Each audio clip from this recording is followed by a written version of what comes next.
La industria automotriz pasó décadas convenciendo al mundo de algo muy simple, que el auto más rápido debía ser también el más grande. Motores enormes, más cilindros, más caballos, más ruido. Y sobre el papel tenía sentido, porque cuando miras una hoja de especificaciones, la lógica parece aplastante. Más potencia significa más velocidad significa superioridad. Pero la historia real del automovilismo está llena de momentos profundamente incómodos para esa teoría, porque algunos de los autos con mejor desempeño jamás creados apenas superaban los 100 caballos de fuerza. Durante décadas el desempeño fue vendido como una guerra de cifras. En Estados Unidos, los muscle cars con enormes V8 dominaron la conversación cultural. En Europa, los grandes GT y los superdeportivos se convirtieron en símbolos de ingeniería absoluta. Y en el deporte motor, las categorías más rápidas siempre parecían reservadas para las máquinas más violentas, más costosas e intimidantes. La narrativa era clara. Si querías derrotar a todos, necesitabas más motor. Y esa lógica no surgió de la nada.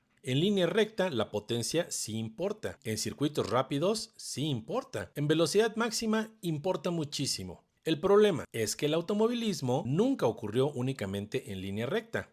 Porque cuando aparecen curvas, peso, frenadas, cambios de dirección, superficies imperfectas y fatiga mecánica, la ecuación empieza a romperse. Y ahí fue donde comenzaron a aparecer autos que no tenían derecho a ganar, máquinas pequeñas, ridículamente pequeñas en algunos casos, autos baratos, livianos, incluso extraños. Vehículos que parecían inferiores hasta que entraban en una carretera técnica y convertían a monstruos multimillonarios en objetos torpes y lentos. Lo fascinante es que casi todos compartían la misma filosofía. No intentaban vencer a la física con potencia, intentaban dejar de pelear contra ella. Y aquí es donde todo cambia. Porque el enemigo real del performance nunca fue la falta de potencia, fue el peso. A principios de los años 60, el Rally de Monte Carlo estaba dominado por autos mucho más grandes y poderosos que un pequeño hatchback británico llamado Mini Cooper S. Sobre el papel, el Mini era absurdo, menos de 100 caballos, apenas poco más de 600 kilos, tracción delantera, distancia entre ejes diminuta. Parecía un juguete enfrentando maquinaria seria, pero en nieve y curvas cerradas ocurrió algo inesperado. Mientras los autos grandes luchaban contra inercias enormes y transferencias de peso violentas, el Mini simplemente cambiaba de dirección como si ignorara las leyes normales del movimiento. Paddy Hopkirk ganó Monte Carlo en 1964 y el impacto fue mucho más profundo que una victoria de rally, porque destruyó una idea psicológica instalada en toda la industria, que el tamaño equivalía automáticamente a superioridad. Lo que hacía rápido al Mini no era su potencia, era que casi no había masa que controlar. Menos peso significa menos distancia de frenado, menos carga sobre neumáticos, menos fatiga mecánica, menos inercia, menos energía desperdiciada. Y eso cambia absolutamente todo. Décadas después, la industria volvió a olvidar esa lección. Los deportivos comenzaron a crecer, más electrónicos, más aislados, más pesados. Entonces apareció un hatchback económico que parecía completamente normal, el Ford Fiesta ST. A simple vista no intimidaba a nadie, pero su chasis se convirtió en uno de los más celebrados de toda su generación. Y no porque fuera el más potente, porque no lo era. El secreto estaba en cómo utilizaba cada kilo. Con menos de 1200 kilos y un eje trasero extremadamente vivo, el Fiesta podía entrar a curvas con una agresividad que muchos deportivos mucho más caros simplemente no podían replicar. Sobreviraje al levantar el acelerador, dirección inmediata, torque explosivo, una suspensión diseñada para atacar carreteras estrechas. Muchos periodistas especializados llegaron a preferirlo incluso sobre autos considerablemente más rápidos. Y eso revela una verdad incómoda para el mercado moderno. La velocidad absoluta y la diversión no son la misma cosa, porque manejar un auto extremadamente potente al 40% rara vez genera la misma conexión que manejar uno ligero al límite. Ahí nació una filosofía que terminaría definiendo a toda una generación de entusiastas: Slow Car Fast. Y quizá ningún auto representa mejor esa idea que el Honda CRX SI. Menos de 110 caballos, tracción delantera, compacto, barato. Nada en sus cifras sugería que pudiera acercarse a deportivos europeos exóticos.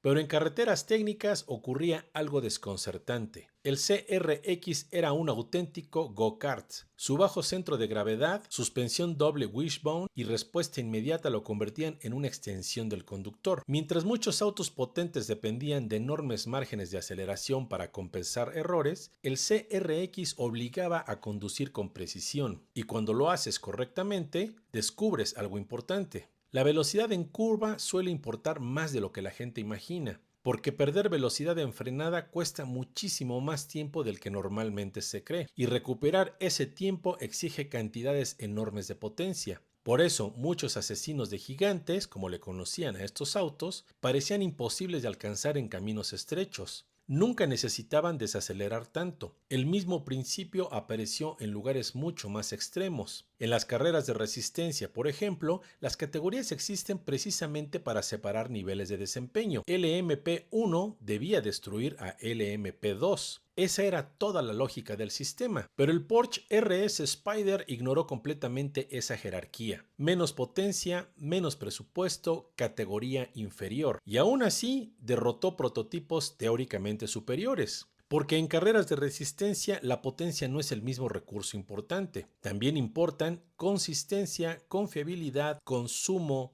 desgaste y eficiencia aerodinámica. Mientras otros autos eran brutalmente rápidos durante periodos cortos, el Porsche podía mantener ritmo competitivo durante horas sin destruir neumáticos ni castigar componentes. Era una interpretación distinta del desempeño, no ganar una vuelta espectacular, sino perder menos tiempo durante toda la carrera. Y esa diferencia conceptual es gigantesca. Lo más interesante es que muchos de estos autos ni siquiera nacieron como productos aspiracionales. El Suzuki Cappuccino, por ejemplo, parecía una caricatura. 3 cilindros turbo, tamaño diminuto, menos de 730 kilos. Un kei-car japonés diseñado bajo restricciones absurdamente estrictas. Y aún así terminó convirtiéndose en una leyenda callejera, porque en caminos montañosos donde las rectas desaparecen y cada curva exige precisión instantánea, el Cappuccino podía humillar autos muchísimo más potentes simplemente por una razón brutalmente simple. Nunca necesitaba pelear contra su propio peso. Lo mismo ocurrió con el Mazda MX-5 Miata, un auto que redefinió completamente la relación entre conductor y máquina sin depender de enormes cifras. El Miata no ganó relevancia por velocidad máxima, ganó porque hizo algo mucho más difícil, recordarle a la industria que conducir podía sentirse humano otra vez, ligero, balanceado, comunicativo.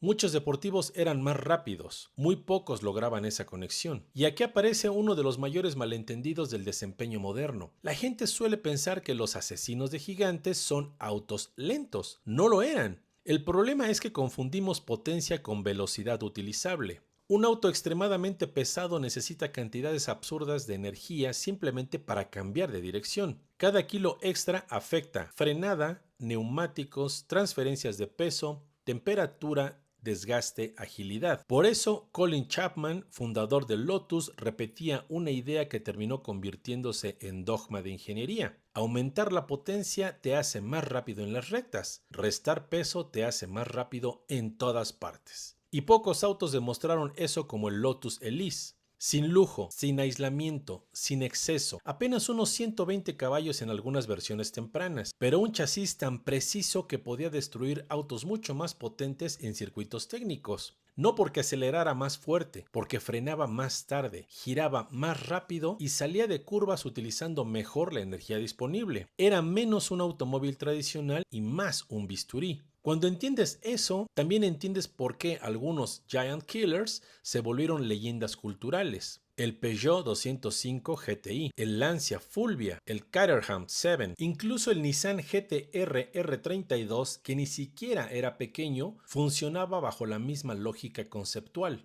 Utilizar tecnología y eficiencia para derrotar máquinas aparentemente superiores. El apodo Godzilla no nació porque fuera el más exótico, nació porque destruía categorías completas utilizando ingeniería japonesa extremadamente avanzada para su época, y eso revela algo mucho más profundo sobre el automovilismo. La historia nunca ha tratado únicamente sobre quién tiene el motor más grande, también trata sobre quién entiende mejor las reglas invisibles de la física. Por eso el Toyota GR Yaris resultó tan impactante. En una era dominada por autos enormes digitales y cada vez más aislados, apareció un pequeño hatchback con ADN real de rally. Transmisión manual, all-wheel drive, carrocería específica, homologación auténtica. Parecía una anomalía, porque lo era. Era un recordatorio incómodo de que todavía existe otra forma de construir performance, una donde el objetivo no es impresionar en una hoja de especificaciones, sino crear una máquina que haga sentir algo real. Y quizá esa sea la verdadera razón por la que los asesinos de gigantes sobreviven en la memoria mucho más que autos objetivamente más rápidos. Porque cambian mentalidades, obligan a replantear qué significa realmente ser mejor, no solo en automóviles, en ingeniería, en diseño, incluso en competencia humana.